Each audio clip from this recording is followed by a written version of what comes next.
Calma que tá indo. O sistema tá meio travado hoje.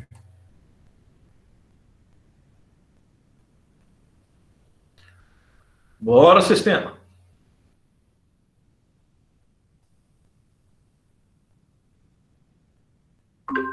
Pronto, começou. Bom, então, já cumprimentei todo mundo. Hoje é 14 de julho, nossa aula de resistência dos materiais. A gente já conversou aqui um pouquinho sobre a nossa aula anterior e vamos dar sequência aqui. A gente está estudando, nesse momento, torção, tá? Na aula da última quarta-feira, a gente viu toda a teoria que envolve essa questão de torção, o que ela causa em questão de tensões de cisalhamento, tá? E como que a gente faz para calcular o torque em si. Se eu tenho uma força X aplicada no eixo, eu tenho essa força aplicada numa certa distância, eu tenho esse braço de alavanca. Quanto maior essa força ou maior esse braço de alavanca, maior vai ser o torque ali aplicado naquele eixo. Correto? Esse torque, ele gera um torque de resistência no eixo. O eixo resiste a essa força que a gente está aplicando. E essa força, esse torque de resistente naquele eixo, vai gerar as tensões de cisalhamento. E a gente tem que tomar cuidado para que essas tensões nunca excedam as tensões admissíveis para aquele material. Se eventualmente exceder, a gente vai ter um prejuízo ali, o eixo vai deformar, né? Ou vai extrapolar aquele fator de segurança que a gente está trabalhando. Se a gente tem uma tensão admissível, significa que tem um fator de segurança agregado naquele trabalho, né? Porque senão, se não tiver fator de segurança, eu trabalho somente com a minha tensão de escoamento. Chegou na tensão de escoamento, danificou permanentemente o material. Eu não quero isso. Por isso que a gente usa um fator de segurança, dependendo de cada aplicação, esse fator de segurança vai reduzir essa tensão de escoamento para uma tensão admissível. E o meu trabalho, a minha atividade ali, gerando aquele torque, não pode ultrapassar aquele valor admissível. Bom, é isso que a gente estudou até agora. Hoje a gente vai passar para um novo tópico que envolve torque. Tá? Que é aplicação em transmissão de potência. Tá? Quando você pega o motor lá, o motor tem 5 CV. Ele tem tantos quilowatts. Né? Aquilo é potência. Né? E hoje a gente vai falar um pouquinho sobre aquilo. A gente vai tentar entender aqueles conceitos e como que nós conseguimos traduzir aquilo de uma forma que a gente consegue usar no nosso dia a dia, quando a gente está trabalhando na mecânica ali. Tá joia? Como é que vai ser a dinâmica da nossa aula hoje? Hoje eu não vou para o quadro, tá? Hoje eu peguei o livro de vocês. Na verdade, esse livro que eu tenho aqui é o mesmo livro de vocês, só que numa edição mais nova, porque eu comprei ele esse ano para dar as aulas. Essa aqui é a edição, 20ª edição. Vocês, eu acho que tem uma edição um pouquinho mais antiga, que é aquele PDF que foi disponibilizado para vocês.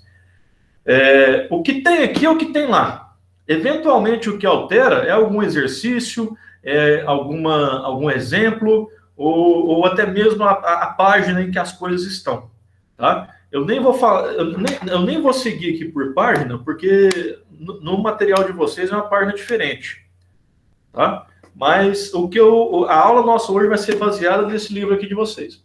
Agora, eu olhei essa questão de geração e transmissão de potência, e o livro está bem apresentado, né? Só que tem algumas coisas ali que ele não se preocupa muito em explicar o que é, não. Né? Então, hoje a nossa aula vai ser baseada nesse livro. Né? Eu recortei aqui alguns pontos e coloquei na apresentação.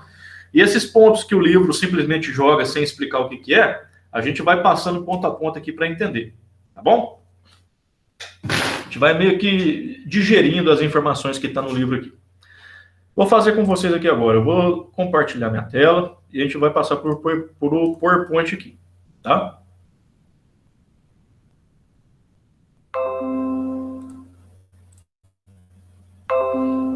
Todo mundo vendo minha tela aí? Dá um confirma, por favor. Ok. Beleza. Esse aqui foi o último slide, então, né, que é relativo aos exercícios que eu resolvi no final de semana e mandei para vocês. A gente vai iniciar a partir daqui, então. Tá? Primeiramente, eu tenho que fazer uma revisão aqui de umas coisas lá do 2º grau com vocês. Tá? Que Por certo, a gente não vai lembrar de cabeça, assim. Então, eu vou revisar com vocês, porque essa informação é importante para a gente utilizar. Tá? Vamos lá. O que é um radiano? Vocês lembram quando eu estava mostrando para vocês? Eu vou até mostrar aqui de novo.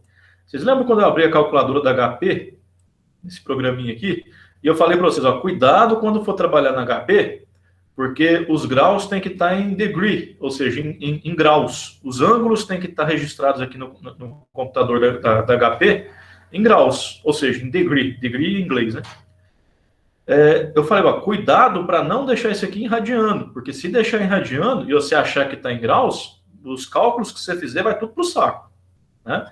Aí a gente entrava aqui na configuração, mudava aqui a questão dos graus, aí tinha lá graus, radianos e grados. Eu falava, cuidado com esses dois aqui, porque a gente não trabalha muito com isso aqui não, tá? Pois eis que chegou o momento. A gente vai começar a trabalhar aqui agora com radiano. A gente nem vai trabalhar muito, mas é necessário entender o que é um radiano e o conceito disso. Porque quando a gente vai trabalhar com transmissão de potência, a gente vai ter que entender um conceito de velocidade angular. Tá? Mas isso no próximo slide eu explico. Primeiramente, vamos concentrar aqui e entender o que é um radiano. Imagina o seguinte, eu tenho um círculo, perfeito, e esse círculo tem um raio R. É um raio R qualquer.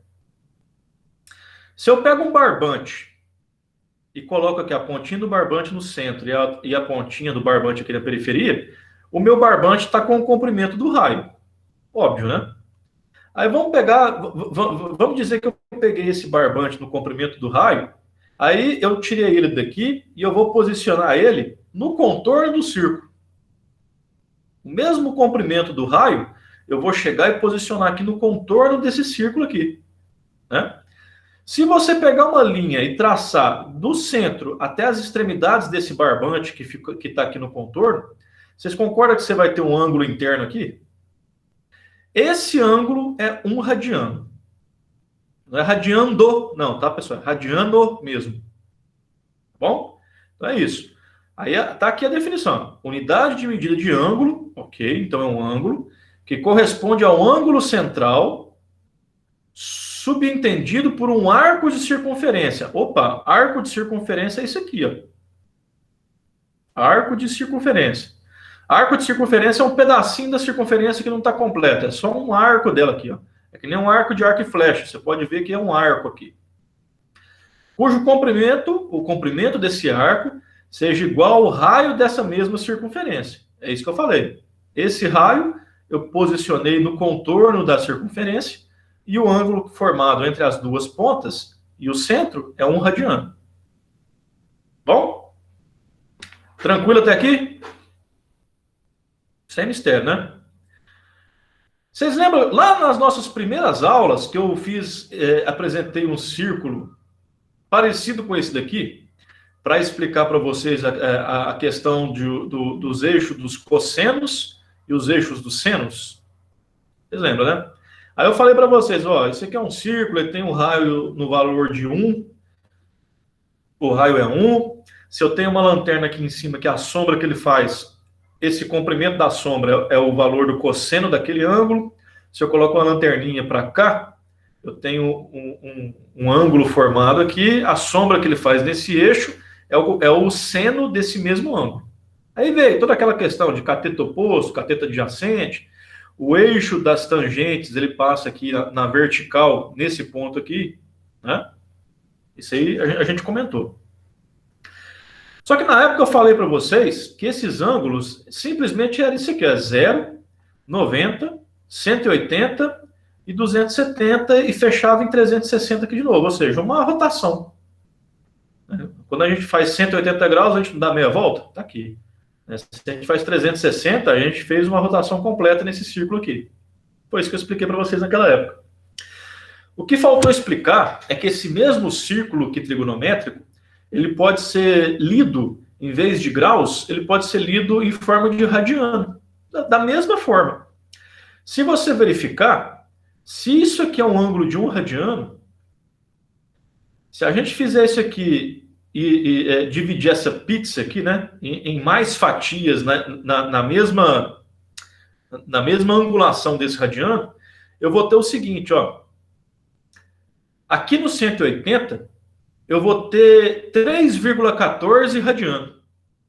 Ou seja, eu tive um radiano mais ou menos aqui, outro radiano mais ou menos aqui, outro radiano mais ou menos nesse pontinho aqui, ó. E quando eu fecho esse 180, eu tenho 3,14 radiano. Opa, 3,14 é pi, né? Então tá aqui, ó. O equivalente em radianos aos 180 graus, equivalente em radianos é π. Por quê? Porque nessa metade da circunferência eu consigo colocar 3,14 radiano. Ou seja, π. Então eu vou falar, em vez de falar 3,14 radiano, eu vou falar π radianos. Simples. E esse é o conceito de radiano no círculo, de radiano nesse ciclo trigonométrico. Né? Nessa meia circunferência que bate aqui nos 180 graus, cabem π radiano. Ou seja, 3,14, 15, não sei o que lá, radianos. Tudo bem até aqui? Alguma dúvida? Isso aqui é muito importante entender. Bem, beleza. Segue o barco então. Ora, se eu tenho que na metade da circunferência eu tenho 3,14 radiano, ou seja, eu tenho π radiano, uai, se eu faço a outra metade da circunferência, então, se eu andei para cá e deu uma, se eu andei para cá e deu 1 π, se eu ando e fecho aqui, eu andei 2 π. Ora, então 360 graus é igual a 2 π radiano. Então, se eu faço uma rotação, eu andei 2 π radiano. Se eu faço duas rotações, eu andei 4 π radiano. Se eu faço 10 rotações, eu andei 20 π radiano. Ok? Tudo bem? beleza. Ótimo. Então, da mesma forma, se eu andei só 90, eu andei metade, então é π sobre 2. Se eu andei até o 270, eu tenho 3 sobre 2 π radiano. Muito básico, né? Mas é necessário entender essa diferença do que é essa equivalência de graus para π radiano, para radianos. Tudo bem? Vamos lá. Uma rotação é igual a 2 π radiano. Ou seja, é como se eu tivesse andado aqui 6,28 radiano, mais ou menos, até chegar aqui. Ou seja, 3,14 mais 3,14. Ótimo. Entendemos essa questão? Então vamos para novos conceitos, então. Velocidade angular. Assim como a velocidade linear, aquela velocidade do carro que a gente está acostumado, aquela velocidade linear, que é uma variação de distância pelo tempo, ou seja, metros por segundo. A minha velocidade já está tantos metros por segundo. É uma variação da minha distância, de um espaço, pelo tempo. A velocidade angular é a variação do espaço angular, ou seja, quanto que eu andei de ângulo naquela circunferência num determinado tempo. Vamos voltar aqui.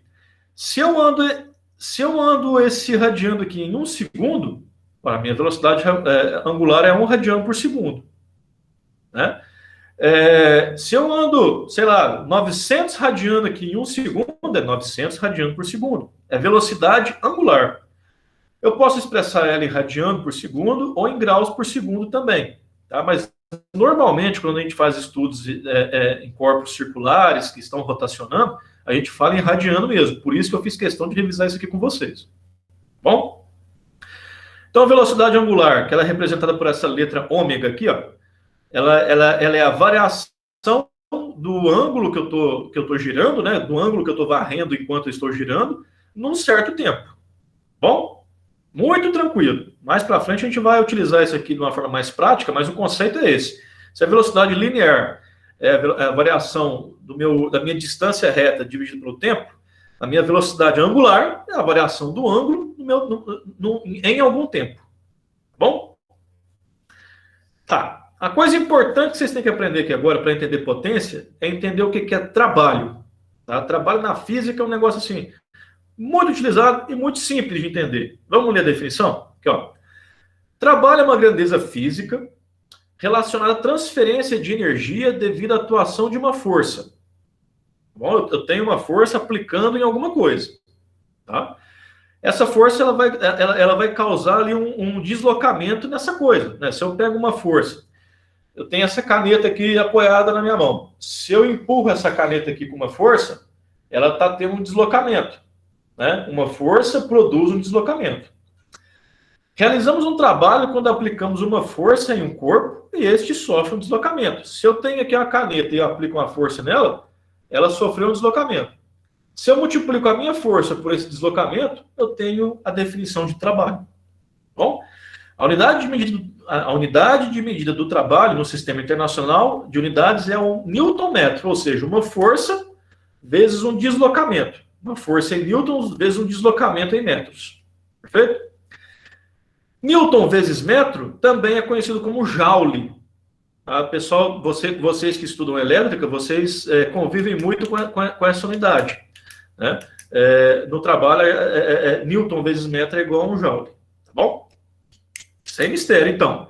Eu já sei o que é velocidade angular e já sei agora o que é um trabalho. Trabalho é quando eu multiplico uma força e essa força produz um deslocamento. Então, eu multiplico a força que eu apliquei vezes o deslocamento desse meu corpo. Right? Potência. Finalmente, o que a gente está querendo entender é a potência. Vamos ler a definição? É a grandeza que determina a quantidade de energia concedida por uma fonte a cada unidade de tempo. Em outros termos, potência é a rapidez com a qual uma certa quantidade de energia é transformada ou é a rapidez com que o trabalho é realizado. Se trabalho é Newton vezes metro, ou seja, uma força que eu aplico num corpo e esse corpo tem um deslocamento, aí eu multiplico a força vezes o deslocamento, potência é a velocidade com que isso ocorre. Se eu faço isso bem devagarzinho, está demorando um tempo maior. Agora, se eu chego e faço isso rápido, a potência daquilo ali foi maior. Então, potência está relacionada a trabalho, né? E a velocidade com que esse trabalho acontece. Eu vou multiplicar o Newton vezes metro, a força vezes o meu deslocamento, e vou dividir pelo meu tempo. Né? Potência, então, é uma coisa muito relacionada com o tempo, então. É o trabalho aplicado no tempo. Agora? Sem mistério também. Esses três conceitos, velocidade angular, trabalho e potência, muito simples de entender. Tá? Uma vez entendido o conceito, a gente vai começar a trabalhar um pouquinho mais nele aqui. Isso aqui está do livro, tá, pessoal? Então, conforme eu falei para vocês, eu vou apresentando o que está no livro e a gente vai estudando em cima dele. É um livro-texto, é um recomendado para o curso, a gente vai estudar em cima dele, traduzindo algumas coisas que ele está falando ali. Tá joia? Aqui em cima eu esqueci de falar, porque, ó, por convenção, a letra que simboliza o trabalho também é o tal, que é a mesma letra que a gente utiliza lá para calcular a tensão de cisalhamento. Tá? Então, cuidado quando a gente for trabalhar para não confundir uma coisa com a outra, não errar as contas, mas por convenção é a mesma letra. Agora? Então, vamos lá. Potência é a realização de um trabalho numa unidade de tempo. Foi o que a gente falou lá. Ok, então potência, o livro vai trazer essas notações aqui, né, essa simbologia. Potência, a letra P, é igual ao trabalho em um tempo. Tá. Só que também aqui, por essa definição, né, que trabalho é uma força vezes um deslocamento, ele vai falar aqui, fala, como o trabalho é uma força. Aqui, pessoal, o livro ele fala que deslocamento é a letra S, tá? Mas não importa. Podia ser estrelinha, podia ser nuvenzinha, não importa. O importante é entender o que ela significa. Então, trabalho é uma força vezes uma distância, um deslocamento. Conclui-se que eu vou pegar essa tradução aqui, que trabalho é igual a força vezes deslocamento, e vou substituir nessa equação aqui. Eu vou pegar esse Fs, tirar esse tal daqui, e vai ficar assim, ó. Potência, então, é força que multiplica um deslocamento, ou seja, é um trabalho, dividido por um tempo. Até agora, nada de novo. A gente está só trabalhando com as equações. Só que tem um detalhe aqui, ó. Vocês vão ver que um deslocamento dividido por um tempo é velocidade. Não é? Eu tenho lá 100 km por hora, um deslocamento dividido por um tempo. Então, isso aqui é uma velocidade. Se velocidade é um deslocamento por um tempo, então eu posso pegar essa parcelinha aqui, ó, esse S dividido pelo T, esse deslocamento dividido por um tempo, e posso substituir por velocidade. Então eu tenho que potência é igual a minha força vezes a velocidade. O que a gente vai fazer aqui hoje, pessoal? O livro ele vai trazer o desenvolvimento de várias fórmulas. Eu acho isso muito bom, porque se a gente tem um formulário já definido, a gente anota essas fórmulas e não precisa ficar decorando as coisas. A gente tem que entender o que elas significam, né? Então, a gente vai traduzindo o que o livro vai fazendo e aos poucos a gente vai montar nosso formulário para poder trabalhar com potência. Bom, algumas pessoas acham isso ruim, mas nossa, esse tanto de fórmula, eu acho bom. Quanto mais fórmula, você cobre mais possibilidade de resolver as coisas, os seus problemas. Bom, então é isso que a gente vai ver aqui agora. Então, o livro já me entrega a primeira fórmula. Ó, potência, além do que a gente escreveu aqui, eu posso utilizar a força que está sendo aplicada vezes uma velocidade. Tá, Jonathan, mas vamos usar para o nosso caso, que é o que a gente está trabalhando com eixos circulares, que estão sendo torcidos, estão sofrendo algum torque? Bom, beleza, vamos. Ele fala que nos movimentos circulares, ou seja, nos eixos que a gente está trabalhando, escreve-se assim, ó, potência é igual a força tangencial. O que é a força tangencial? É aquela força que sai reta aqui, ó. É uma força que nesse ponto ela vai sair na tangente aqui, ó. Vocês lembram que eu falei que esse aqui é o eixo das tangentes? Ó, ele sai, nesse ponto ele sai reto. Nesse pontinho aqui, ó, a tangente ela vai sair para cá, ó. Se você tem dificuldade de entender o que é tangente, imagina que isso aqui é uma polia e tem uma correia que está saindo para algum lugar. A correia, ela sai na tangente dessa polia. Imagina que aqui tem uma correia saindo para cá, aqui, ó. Essa correia, ela está saindo na tangente da polia. Tudo bem? Então vamos lá. Ele fala aqui, ó, que força tangencial, ou seja, aquela força que sai no sentido da correia lá, eu multiplico pela velocidade periférica, ou seja, a velocidade com que aquela polia está saindo, que aquela correia está saindo. Aquilo está rodando. Né? Em algum momento aquela correia vai entrar e vai sair. A velocidade com que ela está saindo ali é essa velocidade periférica. Tá bom? Então, potência nesse eixo circular, eu vou ter que multiplicar a minha força tangencial, que eu já sei calcular, né, ou que o problema vai me entregar, e eu vou multiplicar pela velocidade periférica. Bom? Ok, já tenho uma fórmula aqui para mim anotar no meu formulário, para poder resolver meus problemas. Tá joia? Vamos dar sequência. Aqui, ó. Uma coisa importante aqui, ó, é entender aquela questão das unidades no sistema internacional referentes à potência. Eventualmente não, quase todas as vezes que eu estou resolvendo um exercício com vocês já perceberam que eu me preocupo em fazer o balanço de unidades, para que a minha resposta ela não seja muito louca, porque às vezes eu posso dar um vacilo e de repente eu estou multiplicando milímetro e metro na mesma equação e vai dar tudo errado, né? Então essa questão das unidades é interessante entender. Vamos dar uma olhadinha bem rapidinho nelas aqui. Aqui, ó. Novamente, o livro ele vai trazer aqui essa notação de potência com a letra N, mas não importa, isso aqui é potência. Potência é uma força vezes uma velocidade, consequentemente, potência é Newton vezes metro por segundo, no sistema internacional, as unidades básicas, tá? Newton vezes metro, a gente já viu aqui, ó, Newton vezes metro é igual a joule. Se eu tenho joule por segundo, aqui, ó, vocês que entendem mais de elétrica do que eu, vocês começam a encontrar aqui essa unidade que é o watt, né? Joule por segundo, ou seja, potência que o trabalho, a velocidade em que esse trabalho é executado é potência, e potência é em watts. Bom, tá até aqui, ó, watt aqui. Aí vocês vão falar assim, nossa, Jonathan, mas eu já vi potência de motores em watt, em cavalo, em HP, né, nessas 3 unidades. Qual que está certo? Todas estão certas, só que a unidade no sistema internacional é o watt. Eventualmente você vai encontrar ali documentação de motores que vai trazer essa unidade em watts para você.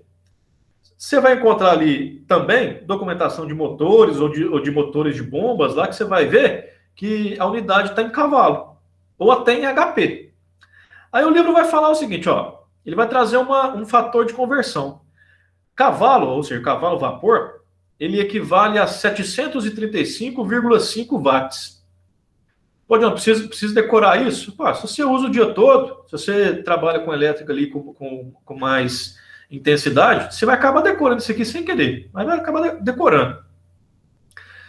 A mesma coisa para o HP aqui. O HP, esse horsepower, é um pouquinho maior a conversão, é 745,6 watts. Tá, mas eu preciso decorar aí, João? Cara, se você for usar isso toda hora, uma hora você decora. Mas não precisa obrigatoriamente decorar, não. Dá uma olhada nisso aqui. Eu já mostrei esse site aqui para vocês, esse convertword.com, e ele traz uma cacetada de coisa aqui que eu precisar converter. Tempo. Ele vai trazer aqui, eu clico, e eu tenho aqui, ó, as unidades de entrada, as unidades de saída, vai fazer uma conversão para mim, ó, 200 milissegundos em dias, é isso aqui. Não importa. Se eu tenho aqui, estou usando agora potência, eu vou escolher aqui potência, eu vou poder fazer o que eu quiser, por exemplo. Ó, vamos aqui, CV, cavalo. Ó, um CV equivale a 745,7 watts, ou seja, tá aqui, ó. Não, como é que é? Aqui tá em HP, peraí. Pronto. Um cavalo vapor, ou seja, um CV é igual a 735,5. 735,5. Perfeito? Se eu precisar converter aqui um HP, um horsepower, um cavalo vapor para watt, 745,7. E 745,6, tá? Tá só uma diferença de arredondamento aqui, né? Mas, eventualmente, pessoal, vocês vão ter que utilizar essa conversão, uma calculadora dessa, um aplicativo do seu telefone aí que vai fazer essa conversão, porque não tem muito padrão. CV vai entrar em desuso. Tem 20 anos que eu estou escutando isso, né? Mas está aí. Né? Você compra motores hoje com a tabela em CV. Né? 5, 10, 15, 20, 25 CV, e aí vai. Né? As tabelas de potência de motores são potências nominais, né? São tabeladas. Entendeu? Precisou converter alguma coisa? Vem aqui nesse site aqui, ou no seu aplicativo aí, e faz a conversão. Tá joia? Tanto é que aqui, isso aqui eu tirei 2 curvas de bombas. Né? Aqui eu tenho aqui as curvas dos rotores, aqui eu tenho o NPSH. Não consta no nosso curso, não, pessoal, a análise de bombas centrífugas, não, tá? Apesar de que eu achar que seria necessário, porque bomba, você tem bomba em tudo quanto é empresa, mas não consta no nosso curso aqui a análise de bomba centrífuga. Se algum dia vocês quiserem que eu ensine para vocês como fazer a leitura dessas curvas aqui, tanto curva de rotores, curva de NPSH e curva de potência de bombas, depois vocês me falam aí que a gente já arruma um tempinho e faz. Agora? Mas olha só, para essa bomba da KSB aqui, esse modelo de bomba aqui que é 32.125.1, de 3.500 RPM, eu tenho aqui, ó, opa, deixa eu sair aqui. Olha só. Esse gráfico aqui, ele vai me dar as potências que eu preciso, a potência que eu preciso ter no motor, de acordo com cada um desses rotores da bomba, para conseguir uma pressão, uma vazão desejada em metros cúbicos por hora. Vamos pegar aqui, por exemplo, aqui, ó. Vamos dizer que a minha bomba, o meu ponto de operação da minha bomba, eu estou trabalhando com um rotor aqui de... Deixa eu ver aqui. Vamos pegar esse maior aqui. A mesma bomba, ela tem diversos rotores, tá, pessoal? Diversos diâmetros de rotores. Vamos pegar aqui o maior diâmetro possível para esse modelo de bomba aqui. O rotor de 144 milímetros, vamos dizer que eu preciso de uma vazão de 15 metros cúbicos. 15 metros cúbicos, eu vou precisar de uma pressão em torno aqui de 36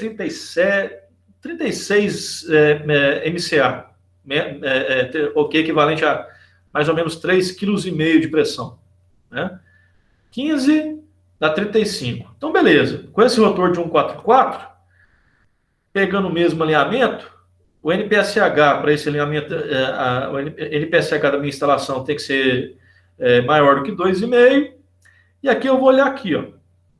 para 15 metros cúbicos, opa, bati aqui na curva do 144, do rotor de 144. Equivale, ó, 3,5 HP. O meu motor, ele precisa de ter pelo menos 3,5 HP de potência. Por que eu mostrei isso para vocês? Porque essa curva, essa bomba que é vendida até hoje, a curva está especificada em HP. Se eu precisar trabalhar com ela em CV, eu tenho que fazer a conversão. Aí eu vou lá aqui, eu falo, 1 HP para CV, cavalo vapor. Então, 1 HP equivale a 1.01 CV. Esse MHP aqui significa CV. Se eu preciso de 3,5 lá, é igual a 3,55 CV. Joia? Se eu tenho uma curva em HP, eu posso ter aqui em watt, ó. Dá para você ver. A mesma curva aqui, ó. A mesma curva não, uma bomba diferente, com rotores diferentes. Eu tenho aqui a minha potência expressa em quilowatts. Aí, novamente, eu tenho que fazer aquelas conversões para poder trabalhar, né? Se eu receber uma cotação de um fornecedor, eu tenho que fazer essas conversões. Essa curva, inclusive, ela já traz a belezinha de trazer também uma escala em HP aqui do lado. Mas como o CV é o cara que a gente mais utiliza, o cavalo vapor é o que a gente mais utiliza, né? Se você for conversar lá com o seu mecânico, você vai ter que eventualmente converter isso aqui para CV para o cara saber qual motor que ele vai ter que utilizar. Tá bom? Então, esse aqui foi só um exemplo que essa questão de potência, a gente pode encontrar de várias unidades, a gente tem que tomar cuidado para utilizar isso as unidades corretas e fazer as conversões corretas também. Tá joia? Vamos lá. Onde que eu estou? Aqui. Tudo bem até agora? Alguém tem alguma pergunta? Tranquilo. Então, beleza. Então, até esse momento, a gente já entendeu o que é radiano, a gente já entendeu esses conceitos de potência, trabalho e velocidade angular. A gente tem uma formulazinha só por enquanto, né, que a potência é a força vezes a velocidade perimetral, né? E... Volta naquele slide lá da forma para poder tirar um print aqui. Ok. Obrigado. Beleza? Tá, vamos continuar aqui. A gente parou nesse ponto aqui. Tá. Então, vamos desenvolver mais algumas fórmulas, então, né? Porque com o formulário mais extenso, eu consigo ter mais parâmetros e à medida que for aparecendo problemas, eu vou lá, peraí, eu tenho esse dado, eu tenho esse dado, eu tenho esse dado, qual é a fórmula aqui que vai me ajudar a resolver isso aqui? Né? Então, quanto mais fórmulas a gente tiver, melhor. Vamos desenvolver essas fórmulas. Aqui, ó. A velocidade perimetral, que é essa velocidade que a gente conversou aqui, ó, velocidade periférica, esse componente dessa equação, né, que é a potência, a força tangencial, vezes a velocidade perimetral. Se eu estou trabalhando com um eixo girando, um círculo girando ali, eu consigo correlacionar minha velocidade angular com a minha velocidade tangencial, que é essa velocidade perimetral que a gente está falando aqui, ó. Essa velocidade periférica nada mais é do que a velocidade tangencial, ou seja, a velocidade em que aquela correia está correndo aqui, que ela está saindo. Só que eu consigo correlacionar essa velocidade com que a correia está saindo com a velocidade angular, ou seja, com a velocidade com que esse eixo está girando. Como é que eu vou correlacionar isso? Bom, eu simplesmente vou multiplicar a minha velocidade angular pelo raio daquele círculo. Se eu tenho um eixo ali com 100 milímetros, o raio dele é 50. Eu vou multiplicar a minha velocidade angular em radianos por segundo, vezes esse raio que é 50 milímetros. Simples, né? Aí eu posso fazer o contrário também. Pô, se eu tenho só a velocidade angular, eu não tenho a minha velocidade perimetral, pô, vocês sabem, eu simplesmente vou pegar a minha velocidade perimetral, vou passar esse R para cá dividindo. Então, a minha velocidade perimetral, se eu dividir pelo R, eu tenho a minha velocidade angular. Ok? Então, sim, formulazinha bem simplesinha. Como é que eu posso escrever isso, então? Se essa equação, potência igual a força tangencial vezes a velocidade perimetral, eu posso substituir essa velocidade perimetral por essa definição que eu coloquei aqui agora, que é a minha velocidade angular vezes o raio. Então, essa mesma equação aqui, eu vou escrever ela de outro jeito.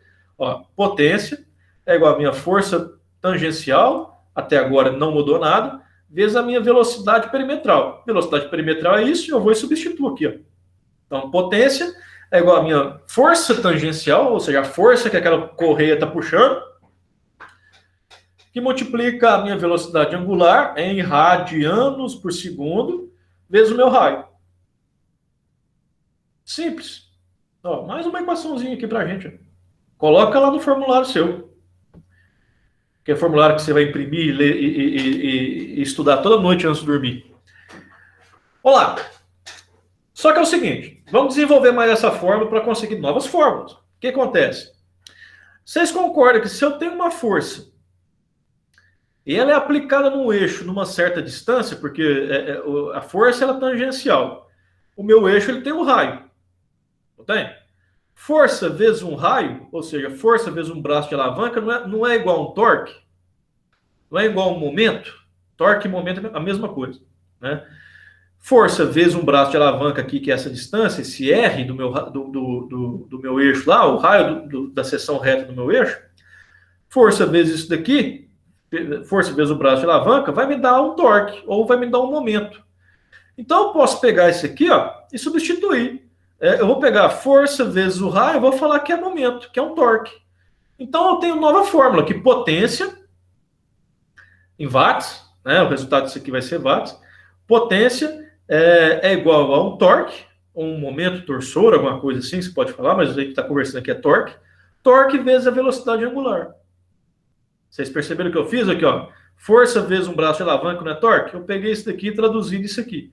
Então, tem uma nova fórmula. Se no meu exercício, na minha situação real, eu tenho a velocidade angular e eu tenho o torque daquele motor, bom, já sei calcular a potência, então.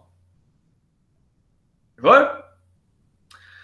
Só que é o seguinte, pessoal. Vocês concordam comigo que se eu estou estudando velocidade angular, ou seja, a velocidade em que um ângulo é preenchido, vocês concordam que isso aqui está relacionado com rotação? Se é rotação, se eu medir as rotações em 1 minuto, eu tenho as rotações por minuto, ou seja, a RPM. Né? Então, a gente tem que entender que existe uma correlação entre velocidade angular e rotação por minuto também. Bom, como é que a gente vai chegar nessa correlação? Vou chegar aqui, ó. Velocidade angular. Eu falei para vocês que uma volta nesse círculo aqui não equivale a 2π. Beleza. Então, eu preenchi 2π, ou seja, eu dei uma volta. Falta eu explicar, para mim falar sobre velocidade, eu já tenho essa uma volta, ou seja, o meu deslocamento. Agora falta eu especificar em que tempo que eu executei esse deslocamento. Né? Velocidade não é um deslocamento dividido por um tempo. Então, o deslocamento é os 2π. O tempo que eu vou analisar agora. Que tempo é esse? Tempo eu vou estudar como se fosse a minha frequência. Frequência é o termo que vocês estão acostumados em eletrônica mesmo. Vocês já ouviram. Né? A quantidade de ciclos que alguma coisa faz dentro de um segundo. Isso é frequência e a unidade disso é o hertz. A frequência de rádio que a gente pega, a frequência de televisão que a gente pega sintonizando, ela está especificada em hertz, megahertz, kilohertz, não sei o que, AM, FM, né? mas ela está especificada em hertz, né? Que é o comprimento da onda ali. É isso mesmo? Comprimento da onda? Não, acho que isso é amplitude. Hertz quantas vezes aquela onda se repete dentro do segundo. Hertz é frequência. Isso, é mesmo. Perdão, vacilo. A distância entre o pico das ondas é amplitude ou tem um nome específico? É o período. É o quê? É o período, se eu não me engano. Período, isso mesmo. Período, que normalmente é dado por T. Isso. Que no caso é 1 sobre F, se não me engano, né? Exato, 1 sobre F. É isso mesmo. 1 sobre a frequência. Valeu, é isso mesmo. Vamos participar, gente. Eu não sou da área de elétrica, não, mas eu lembro de umas coisinhas. Beleza. né? Esse conceito aqui, apesar da gente não estar estudando elétrica aqui, o conceito de frequência ele é geral, ele não tem a ver com elétrica específica ou com ondas, né? Ele traz ali quanto que aquilo se repete dentro de um segundo, aquele ciclo se repete dentro de um segundo. Pode ser elétrica, pode ser rotação, é isso que a gente vai analisar aqui agora. No nosso caso, rotação. Então eu sei que eu vou ter aqui, ó, se eu estou analisando aquele eixo girando em RPM, ou seja, rotações por minuto, se eu dividir por aquela rotação por minuto, eu dividir por 60, eu vou ter a minha frequência. Vocês concordam? Que é a minha rotação por segundo. Se eu tenho ali uma rotação, que eu mostrei para vocês aqui, e ela acontece numa frequência, ou seja, no intervalo dentro de um segundo, a quantidade de rotações aqui que eu vou ter, eu vou encontrar através disso aqui, ó, a minha correlação daqui. Então, a minha velocidade angular é igual a 2π, que é aquela volta que eu dei, que multiplica pela frequência. Simples. Isso aqui é um deslocamento dividido por um tempo. Por quê? Porque isso aqui está dividido por 60. Frequência. Então tá, eu vou pegar isso aqui e substituir nesse ômega aqui, então, da minha velocidade angular, e eu vou ter que a minha potência é igual a um torque, mantenho o torque aqui, que multiplico por 2π vezes a frequência. Tranquilo. Bom, opa, mais uma formulazinha para você guardar lá. Aí, isso que eu falei da frequência aqui, a gente vai ter aqui, ó. Como a frequência é a rotação em RPM, né, rotações por minuto, dividido por 60, por que eu dividi por 60? Porque agora eu quero rotações por segundo para encontrar a frequência. Frequência é hertz e hertz é em segundo. A minha frequência é a rotação por minuto, ou seja, o meu RPM dividido por 60. Eu tenho isso aqui, ó. Eu vou pegar esse F da frequência e substituir por isso aqui. Porque eu não vou ter ali um medidor de frequência no meu motor, mas eu sei, na plaquinha lá, eu sei a rotação nominal dele. Ele vai estar em 1750 RPM, então, beleza, a minha rotação está aqui, 1750. Se eu dividir por 60, eu já tenho a minha frequência. O motor é de 2 polos, então ele tem 3.500 RPM. Beleza, 3.500 RPM, dividido por 60, eu tenho a frequência. Vocês que são mais estudados que eu, qual que é aquele componente eletrônico que a gente coloca para regular a rotação de motores? Potenciômetro seria? Não, é o inversor. Não, tem o inversor. É verdade, inversor. É o inversor de frequência. Esquece que eu falei aqui. A gente consegue controlar a rotação de motores elétricos colocando ali um inversor de frequência, não consegue? Às vezes, por exemplo, a gente tem lá um motor elétrico que ele liga, na hora que ele liga, né, a minha curva de potência vai lá em cima, lá, porque tem que partir do zero, né? Então, às vezes, é interessante colocar um inversor de frequência. Às vezes, eu acho que o nome que a gente usa para comprar é uma soft start.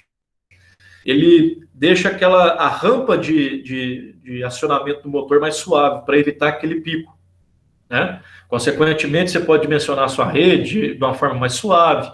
A concessionária vai te cobrar menos por conta daquilo ali que você está exigindo menos da rede, né? Então, colocar uma soft start, um inversor de frequência em motores elétricos industriais é muito interessante, tá, pessoal? Porque aí no parte do zero e já sobe naquela rotação rápida, instantânea. Ele vai ter uma partida gradual, uma rampa mais suave, tá?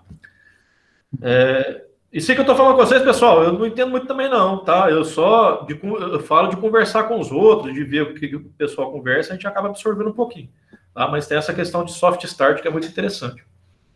Vamos lá. Sim. Estudou mesmo dessas coisas aí.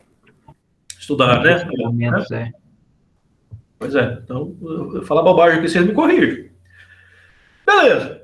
Se a frequência é a minha rotação por minuto dividido por 60, porque eu quero agora a rotação por segundo, né, que é a minha frequência, eu posso pegar esse n dividido por 60 e substituir aqui, ó. Aí a potência eu vou expressar agora em função do meu torque, né, e da minha rotação. Olha que legal. Eu vou pegar aqui, ó, n dividido por 60 e vou substituir. Ó, momento torsor, ou torque, é igual a 2π que multiplica n dividido por 60. Aí eu simplifico aqui ó, esse 2 com esse 60, aqui vai ficar 1 π normal, e aqui vai ficar 30. O que acontece? Eu tenho essa equação aqui muito interessante, que é potência do meu motor é igual a π, que é uma constante, que multiplica o meu torque, que eventualmente eu já tenho, né? Na outra aula vocês viram que é fácil encontrar o meu torque, e eu multiplico pela minha rotação. A rotação é nominal daquele motor, né? Se é 4 polos, é 1.750 RPM, em torno disso. Se é 2 polos, é 3.500 RPM. Se tem um inversor de frequência lá, a rotação pode ser ajustada, né? E eu calculo, eu lanço a rotação real aqui, divido tudo por 30, e eu tenho a potência que está sendo transmitida para aquele eixo, ou que aquele eixo está transmitindo para frente. Ok? Mais uma equaçãozinha aqui. Ah, Jonathan, eu preciso saber esse passo a passo para saber usar essas equações? Não, meu amigo. Você precisa ter essas equações no seu formulário. Se você entender qual o passo a passo que de uma você consegue chegar na outra, você é um profissional mais capacitado, porque se eventualmente aparecer um problema, você consegue manipular essas equações aqui para resolver da melhor forma. Ok? Aí vai do seu empenho. Quer entender direitinho? Volta, estuda novamente, abre o livro. Não fica restrito a só o que a gente fala em sala de aula aqui, porque nosso tempo é curto, não dá para evoluir tanto. Tá bom? O livro tem as 300 páginas, pessoal. A gente o professor, de uma forma geral, ele só serve para guiar o entendimento, né? O estudo é a gente que faz. Então, beleza. Se eu tenho essa equaçãozinha aqui, eu vou trabalhar com essas unidades básicas, que é a potência em watts.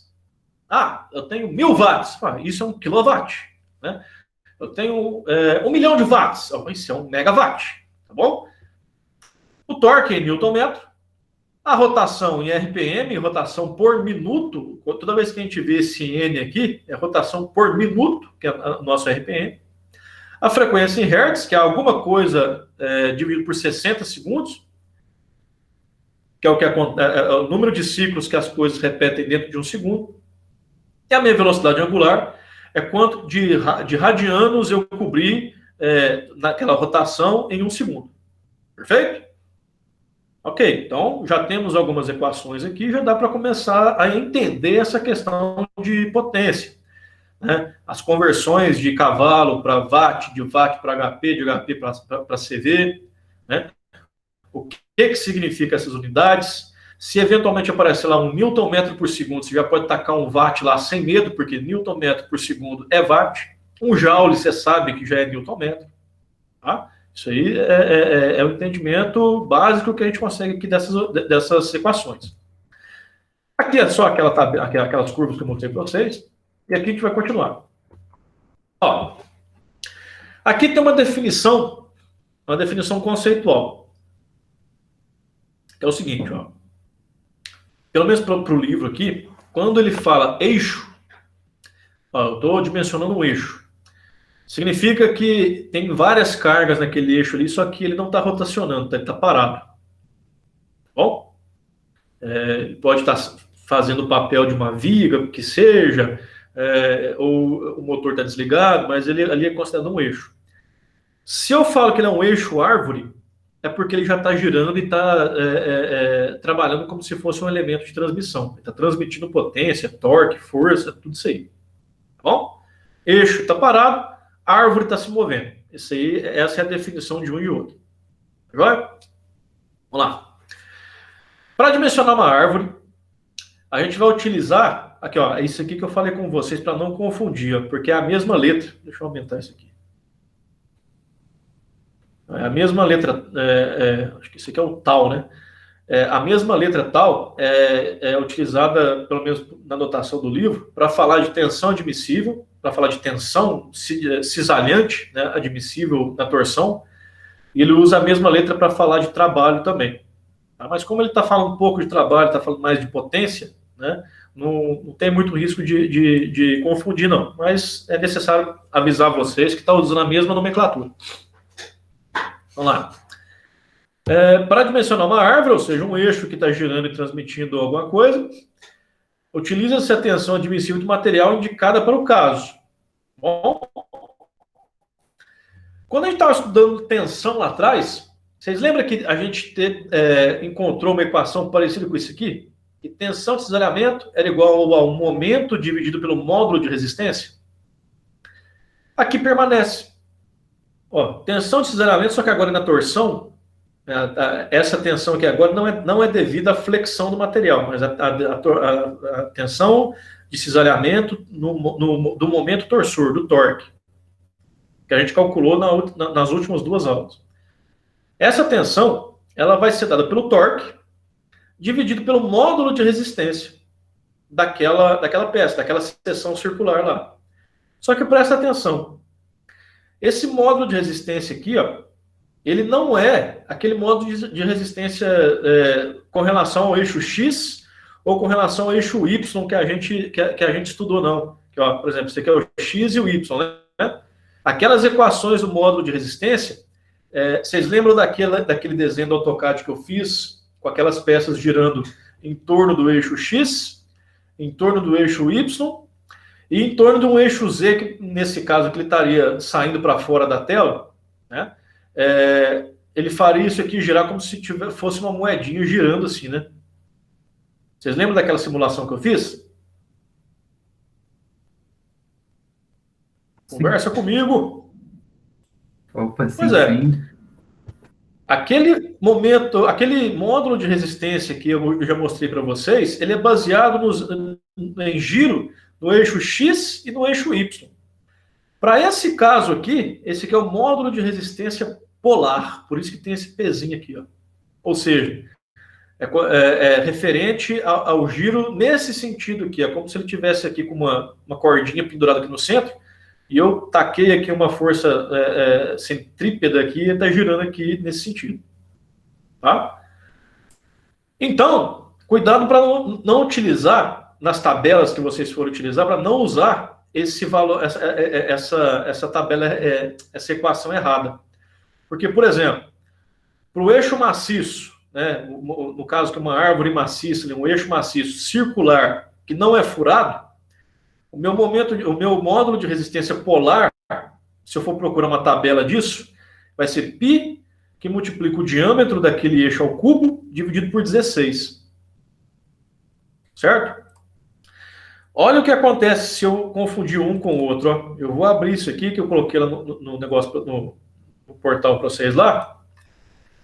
Olha o que acontece se eu confundir aqui. Ó. O meu eixo maciço é esse aqui.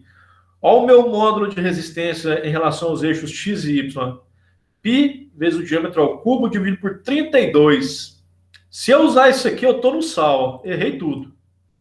Porque aqui está falando que é 32. No meu caso, para esse caso aqui agora que eu estou mexendo com torção, não é mais flexão, eu tenho que utilizar o módulo de resistência polar. Se eu for procurar algumas tabelas, eu vou encontrar que é isso aqui, ó, πd3 sobre 16, não é 32 mais. Ok? Fique esperto com isso. Aquela tabela que eu disponibilizei para vocês lá, é módulo de resistência para flexão. Aqui a gente está trabalhando com torção. Vocês têm que encontrar a tabela correta para buscar isso aqui. Ah, Diogo, mas a gente só trabalha com torção com eixos circulares. Então nem precisa procurar mais, está aqui, ó. Para o eixo circular maciço, é πd3 sobre 16. Está aqui. Beleza, então eu tenho a primeira equação e eu tenho a segunda. O que acontece se eu pegar, então, esse valor e substituir aqui? Porque isso daqui é igual a isso. Isso aqui, então, é igual a isso aqui. Eu vou pegar e substituir aqui dentro, para mim trabalhar com tensão e o torque. Por quê? Porque a partir do momento que eu tenho a minha tensão admissível, eu tenho o torque que está sendo aplicado, vocês concordam que se eu pegar isso aqui e jogar aqui dentro, eu começo a trabalhar com o meu diâmetro. Ou seja, é isso aqui que eu vou ter que usar para dimensionar eixos a partir de agora. Por quê? Porque eu tenho um diâmetro aqui, ó. Aí eu só dar um caráter nessa equação aqui para me conseguir isolar o diâmetro, aí eu consigo dimensionar. Ok? Vamos fazer isso então? Eu vou pegar esse módulo de resistência e substituir aqui embaixo. Vamos ver como é que vai ficar. Ó, πd3 sobre 16.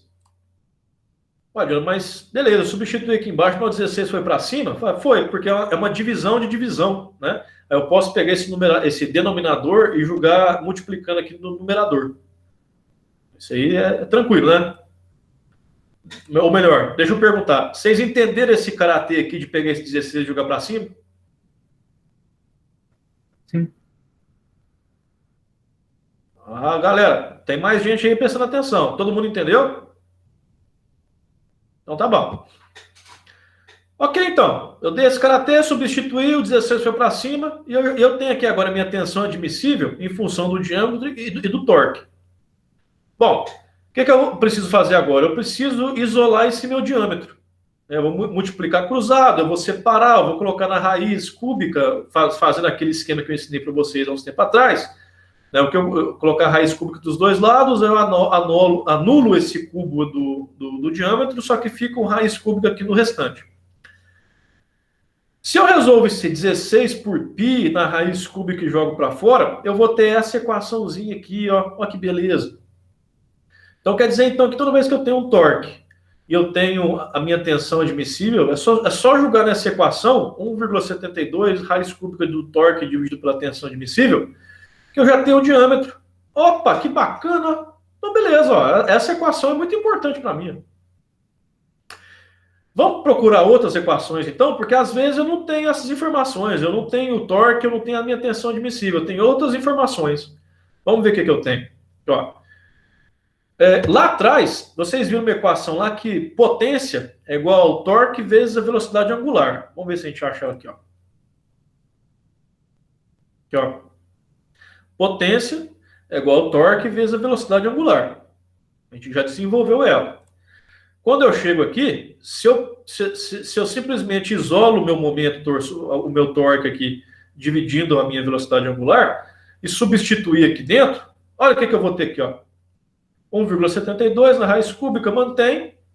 Π sobre o ômega, né, minha velocidade, π não, potência dividido pela minha velocidade angular, eu peguei e substituí lá, potência dividido pela velocidade angular. Né? E aqui está a minha tensão admissível que permanece aqui, ó.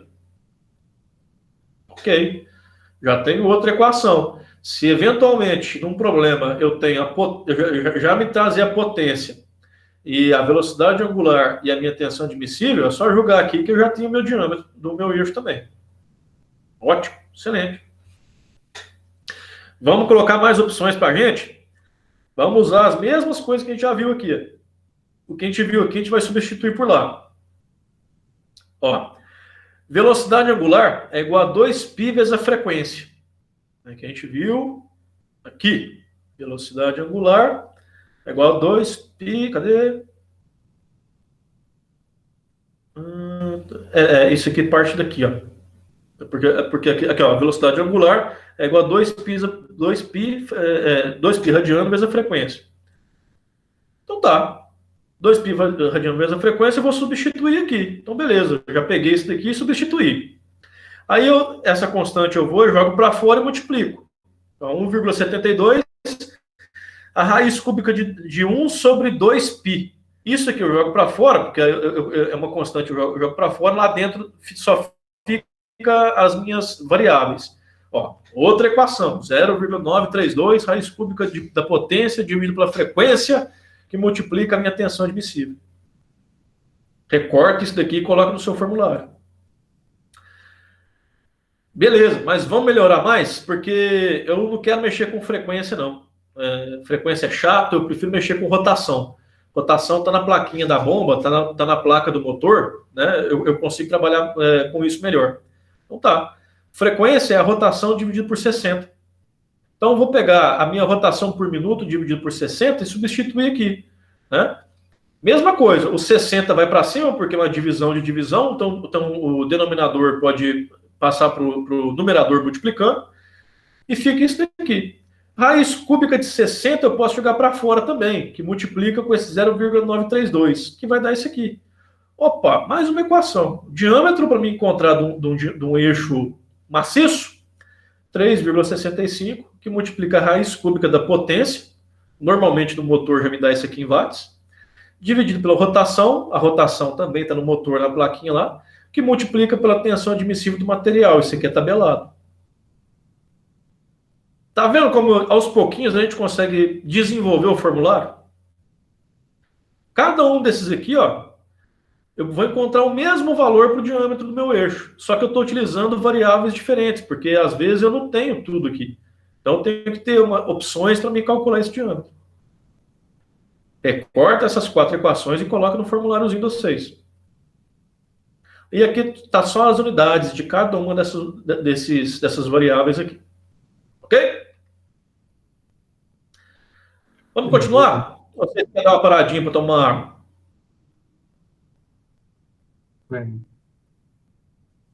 Não, continua aí, acaba uns 15 minutos mais cedo, tá bom.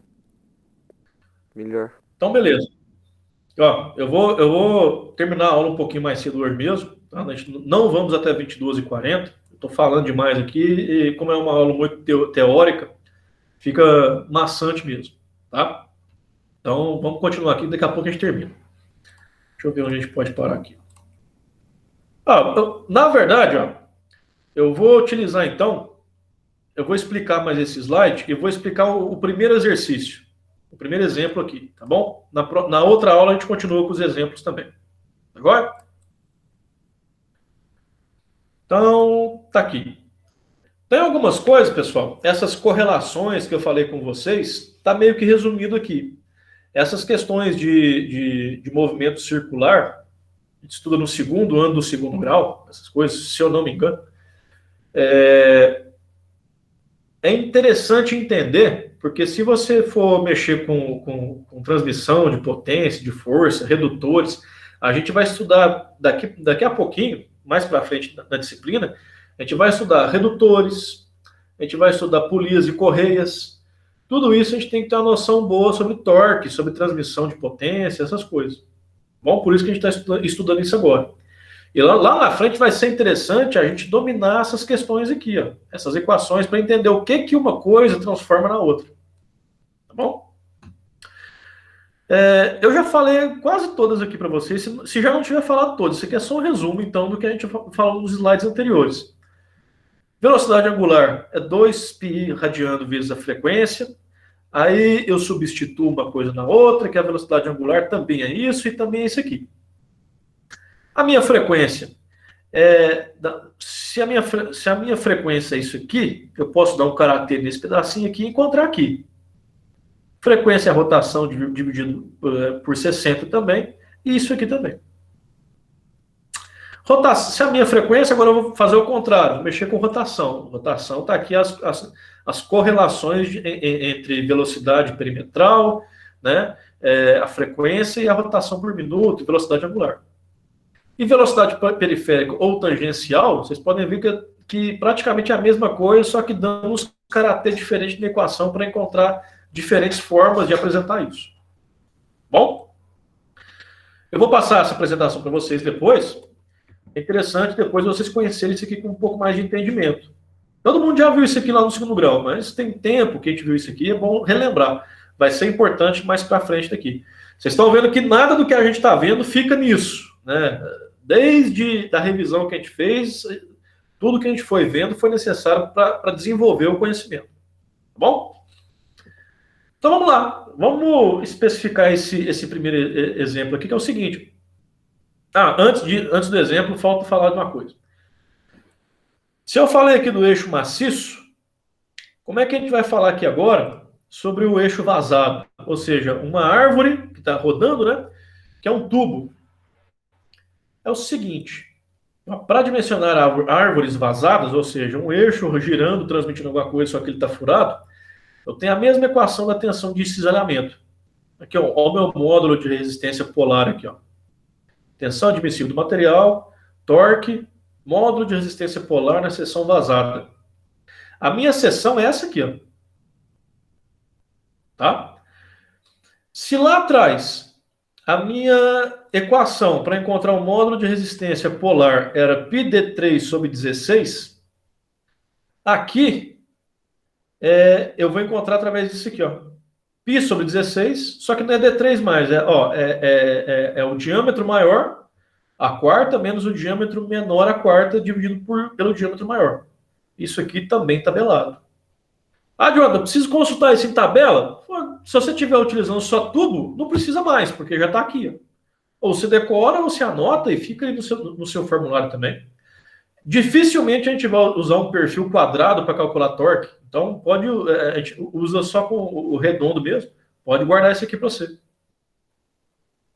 Ok? Então, vamos lá. Vamos usar aqui um exemplo para aplicar isso aqui. Ó, dimensionamento de árvore vazada com relação. Quando ele fala assim, ó, correlação, não entendam que é com relação a alguma coisa. Essa expressão com relação significa uma divisão entre eles, entre os diâmetros. Ou seja, existe uma relação entre os diâmetros. Se a minha relação, ela como é que eu vou explicar isso? É que nem aquele exemplo lá atrás que a gente estudou. Vocês lembram que caiu um exemplo lá que falava que ele não me falava qual que eram os diâmetros, mas ele falou que a relação entre os diâmetros é 0, alguma coisa. Aí eu falei para vocês, ó, isso significa então que é o diâmetro menor dividido pelo diâmetro maior. O diâmetro menor, nesse caso, o menor pelo maior é 0,5. Se eu mexo isso daqui, se eu multiplico cruzado e divido invertido, olha o que eu tenho, que o diâmetro maior é igual a 2 vezes o menor. Ok? Você quer ver como é que isso é verdade? Aqui, ó. Inverte isso daqui. Coloca o D para o lado de cá e o 5 para o lado de cá. Posso fazer isso? Posso. Eu estou multiplicando cruzado. O que acontece? Eu tenho um D, melhor, o 1 está aqui acompanhando esse Dzinho. 1 dividido por 0,5 é 2. Então, 2Dzinho é igual a um Dzão, que eu peguei esse Dzão e joguei para cá. Opa, é isso aqui, ó. Dzão, o diâmetro maior, é igual a 2Dzinho. Opa, então beleza. O exercício já me falou que a relação entre os diâmetros é de 0,5. Então, eu sei, então, que o meu diâmetro maior é 2 vezes o diâmetro menor. O que eu vou fazer aqui, então? Eu vou pegar esse módulo de resistência e aonde eu tiver um Dzão, eu vou colocar 2Dzinho pequeno. Para quê? Para que eu fique só com uma variável. Aí vai ficar dessa forma aqui, ó. Olha só. Π sobre 16 está igual. Dzão à quarta. Dzão é 2Dzinho. Então, 2Dzinho à quarta menos Dzinho à quarta. Dividido pelo Dzão, que é igual a 2Dzinho. Aí o que acontece? Eu mantenho o π sobre 16. Isso aqui, deixa eu ver o que fez aqui.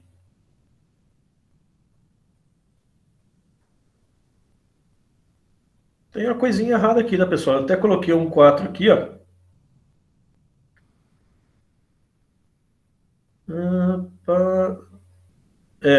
É isso aqui, ó. 2D elevado à quarta. 2Dzinho elevado à quarta. O que é isso aqui? Eu vou multiplicar assim, ó. 2 vezes 2 vezes 2 vezes 2, que vai dar 16. 2 elevado a 4 é igual a 16. D elevado a 4. Então, 16D, Dzinho elevado a 4. Menos D elevado a 4, ou seja, 16 menos 1D é igual a 15Dzinho. Só que aqui, ó, no livro estava escrito aqui 3. Ele é um erro, tem um errinho no livro aqui, ó. Isso aqui vai dar 15D à quarta, porque eu só subtraio o número que está acompanhando. Né? Então, isso aqui vai ser 15D à quarta, dividido por 2D.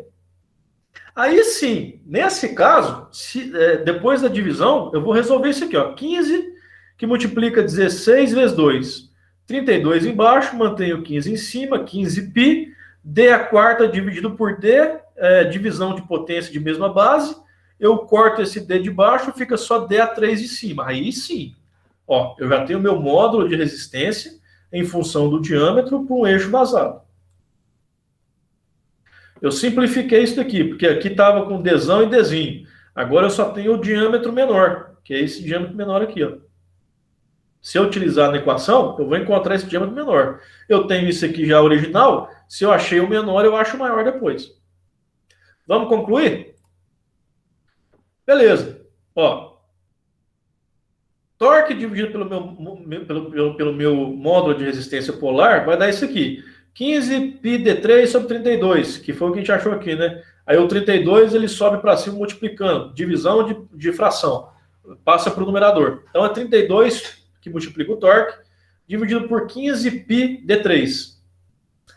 Aí, ótimo. Agora eu vou simplesmente fazer aquele rearranjo para isolar o meu diâmetro. né? Resolvo isso daqui e eu tenho essa equação, que o meu diâmetro é 0,88 raiz cúbica do torque, dividido pelo T, pela minha tensão admissível. Ok? Se eventualmente o problema me der a minha tensão admissível e me der o torque, eu consigo calcular esse diâmetro aqui. Achei o Dzinho, eu vou e acho o Dzão. Ok? Tudo bem? Só que aí vocês vão me perguntar, beleza, Jonathan, então eu posso colocar essa fórmula aqui, ó, eu posso colocar ela no meu formulário para toda vez que eu tiver uma relação de diâmetros, que nem está aqui, ó, toda vez que o problema me falar que tem relação de diâmetro, eu posso usar esse aqui, 0,88 ou alguma coisa? Se a relação for de meio, que nem está aqui, pode. Mas essa relação pode ser de qualquer coisa. Aqui está falando que a relação de um para outro é meio, mas ele pode falar que a relação é 0,6, 0,2, 0,72, né? Não importa essa relação, ele vai trazer para você aqui. Se você utilizar essa mesma equação para uma relação diferente, você vai errar seu problema. Bom?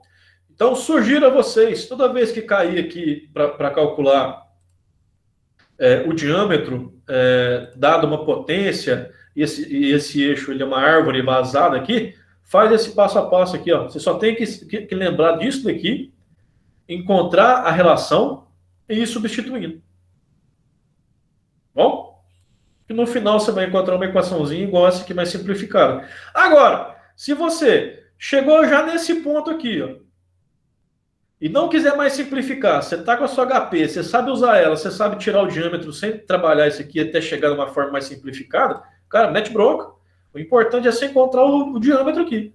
Encontrou esse diâmetro, que é o menorzinho, aí você volta naquela relação, multiplica pelo número que você encontrou aqui na relação para encontrar o diâmetro maior. E você já está com o seu eixo dimensionado. Ok?